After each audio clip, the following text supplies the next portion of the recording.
I've always been a nose to the grindstone type, always believed in working hard so I could earn a lot. I started hustling from high school and launched 3 different failed businesses in college, with a combination of luck, good timing, and 2 huge clients. My next business found major success in my senior year. I met my wife Lisa about a year after that. I wasn't rich back then, but I was doing pretty well for someone who had just left college. She was still in college at the time with no real career plans. I always tried to talk her into setting up a business of her own or figuring out a career path, but she never took it too seriously. She just wanted to graduate, find a job, and work. Honestly, she didn't even seem too eager to do that. I won't lie and pretend she wasn't materialistic. I knew what she liked from the beginning. She came from a poor background and was always fascinated when we went on dates and trips to places she'd never been before. So yeah, she had expensive tastes, but I figured she was just making up for everything she couldn't have before. She loved gifts too.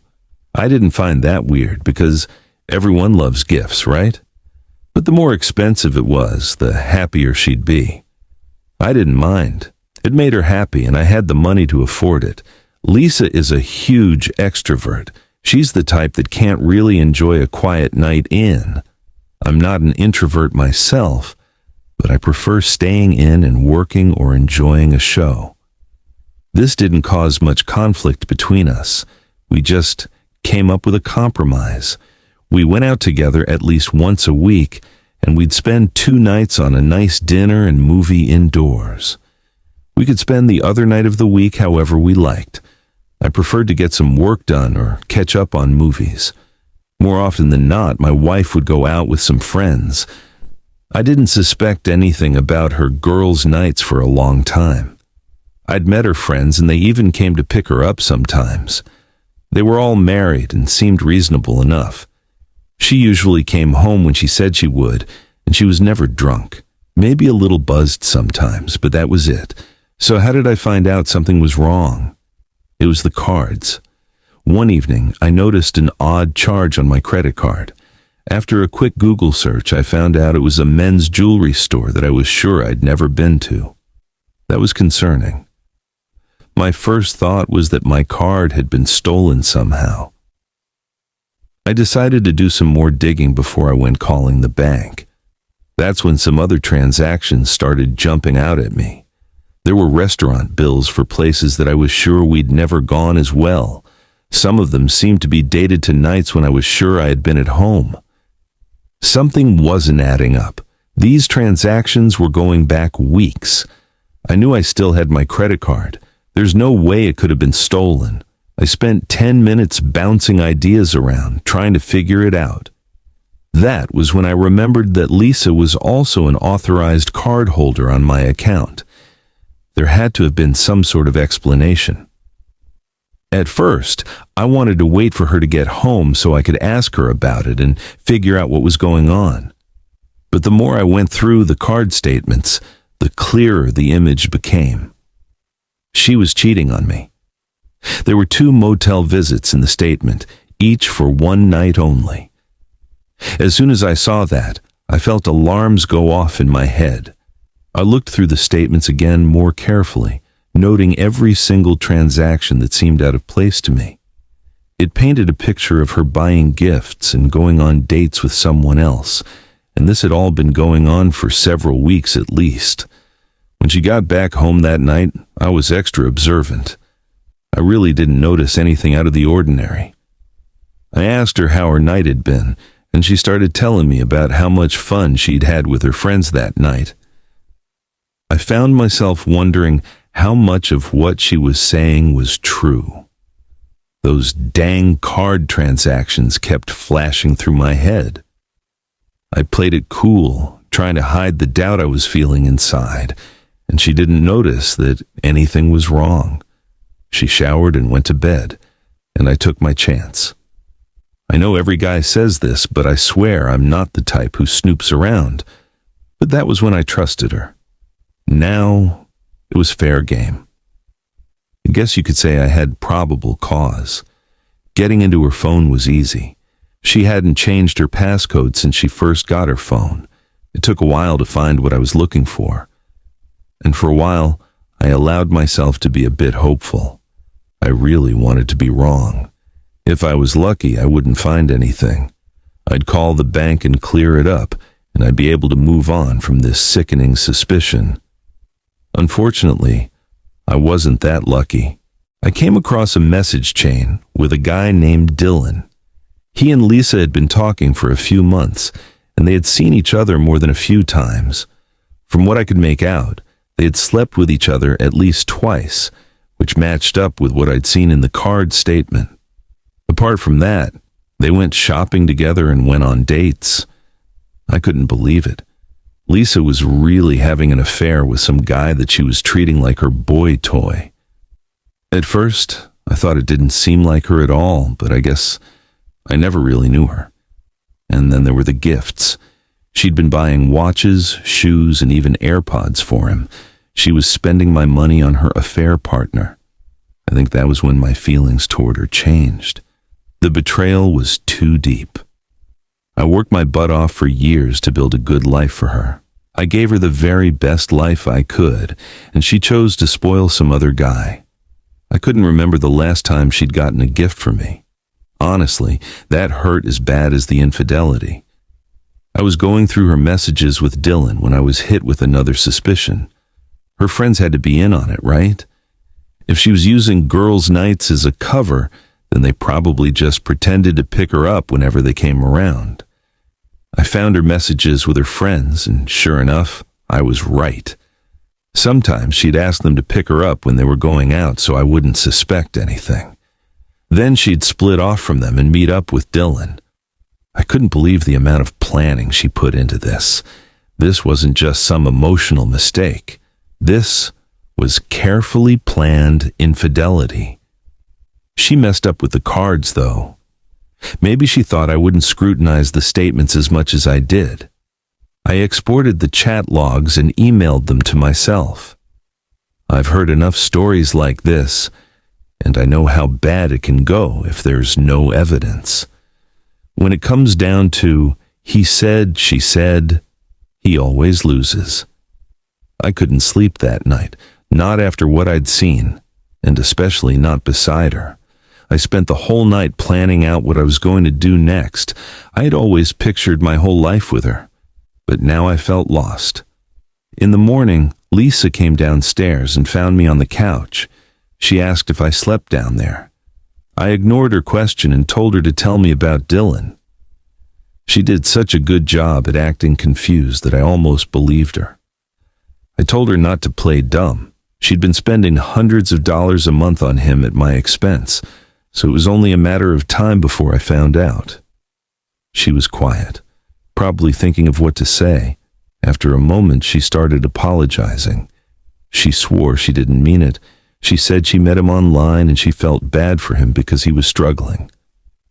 I asked how her screwing him helped with his struggles, and she went pale. Her answer was more BS.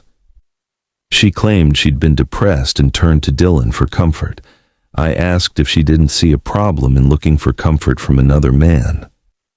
I was angry as hell and shouting at her, and she got defensive. She screamed back that it was my fault, that I was the one who drove her to this. I was so bewildered that I actually laughed. I dared her to explain how. She started some story about how she hadn't felt fulfilled in a long time. She didn't like her job and her career wasn't going anywhere, and I just threw my success in her face. I might have felt bad for her if I didn't know it was total BS. Lisa didn't give a damn about her job.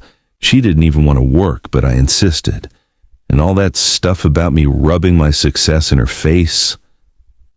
Odd how she never complained when it was time to spend my money, especially when she was spending it on some other guy. I told her I needed to leave, and I think that was when she realized how serious this was. She stopped trying to pin the blame on me and started begging me to forgive her. I don't think I've ever seen her cry that hard. I felt the slightest bit of pity, but when I remembered every layer of her betrayal, the pity died like a squashed bug. I just stood there watching the woman I'd once loved and respected, sobbing as she begged me to forgive her for using me. I felt numb. Maybe it was exhaustion from not sleeping all night, or maybe I was just crushed by realizing my relationship was a lie. I just grabbed my keys, pushed past her, and left. Things were cold at home since then. I didn't sleep in our room, and I barely spoke to her. I knew something needed to be done, and I knew it needed to be done soon, but I felt paralyzed. I kept hoping there was some other way to fix things without needing to call it quits, but I knew that wasn't likely. Here's the thing. There's no fixing this. That wasn't a moment of weakness or a one-time mistake. She planned this, covered her tracks poorly, but still, and continued to lie even when confronted. And let's not forget that she didn't just cheat. She used my hard-earned money to spoil someone else. That's an entirely different level of disrespect. Update. Yeah, it's over. Like I said in the first post, I knew it was going to end in divorce, but I was deep in denial. You guys talked some sense into me, and I spoke to a lawyer immediately. He was a great help, and we got started on our divorce right away. Most importantly, he gave me advice on how to protect my assets, since I earned considerably more than she did. The fact that I started my business before I met her meant that she wasn't entitled to it, though he claimed that wouldn't stop her from trying to get a part of it. He also pointed out that the financial infidelity was really going to help my case. In the meantime, we remained in the same house together. She refused to leave, and my lawyer had told me not to leave either. Giving up the house to her would make it very difficult for me to get it back. It was a miserable arrangement, and I hated every second of it. I tried to avoid her as much as possible, so I stuck to my home office and slept in the guest bedroom. She had different plans. She tried everything she could to get me to forgive her. She tried cooking for me, talking to me, even inviting me to our bedroom to spend the night. I mostly ignored her and only spoke to her as much as I absolutely needed to. At some point, she broke down and went into the classic "I'll change" speech, promising to be a better wife. I didn't buy it for a second. She was just scared that she would be losing the comfortable life she'd gotten used to taking advantage of. At one point, she tried guilt-tripping me, talking about how she had nothing without me and how she'd given everything to our marriage. I snapped and reminded her that she'd slept with another guy. She'd spent my money on a guy who hadn't done a thing for her, while I was the one who had built that life she lived. She had the nerve to cry and call me cruel. That was when I realized that I was handling this all wrong. I was waiting for the divorce to sort things out for us while I attempted to coexist with her. No more. I was done. She didn't respect me when we were married, so she could never respect me now. So I was going to teach her a lesson. I waited until she was out at work, and then I made my move. I was going to hit her where it hurt. I knew how much she loved her luxury nonsense, her bags and shoes and dresses, so I was going to take that all away from her. I gathered up every single expensive thing that I had ever bought her and loaded them all into her car. I even took her overpriced coffee maker. And then I sold everything. I posted all of it online. Some of them got offers the same day, and the rest of it stayed in my car. When she got home, she was furious. She absolutely lost it, screaming, crying, and accusing me of theft.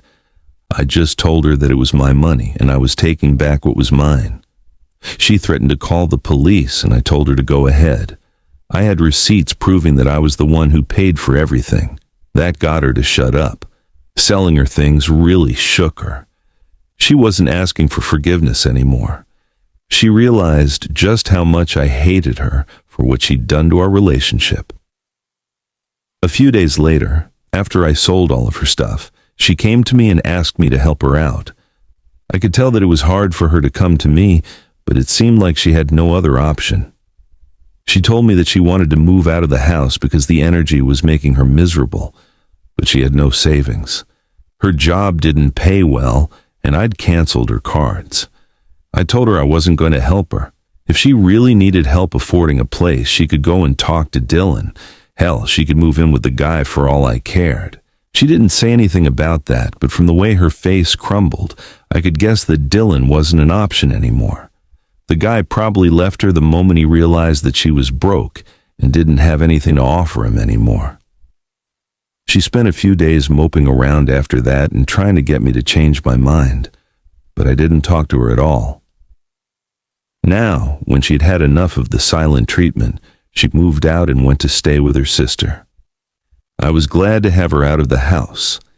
I knew my lawyer wanted the best for me, but living in the same house as her had been hell. And now I had a stronger claim to the house. When I went to her sister's apartment to serve her with papers, there was no big reaction. She just signed with a resigned okay, and that was that. I think she realized that there was no point in fighting anymore. Things were so broken between us that there was no hope of going back. She didn't look good when I saw her. The fancy clothes, manicure, and salon haircut were all missing. It looked like she was wearing her sister's clothes too. It gave me a bit of satisfaction to realize that she was discovering what it looked like when her husband wasn't there to foot the bill for her. The divorce was finalized a few months later. She fought hard to get a portion of my business, just like my lawyer predicted. But he was right. She didn't have a leg to stand on. She fought for alimony too, and it could have gone worse. She walked away with enough to keep her above water, but she wasn't going to be living the big life anytime soon. She didn't get the house either, which was probably in her favor. There was no way she'd be able to keep up with the payments. Now I feel like I can breathe for the first time since I found out about her infidelity. I took some time to focus on myself. I traveled for a bit, going to countries I'd always wanted to visit, but Lisa had always refused because they didn't have enough of a nightlife for her. I connected with some old friends and tried to pick up some old hobbies outside of my business. It hasn't been easy, but I feel like I'm healing. The pain is still there, fading slowly, but Lisa has been long forgotten, left in the dust while I move on to better things. The moment Dylan wasn't benefiting from her, he was gone. The moment I stopped engaging, she fell apart. She wasn't mourning the loss of me. She was mourning the loss of what I gave her.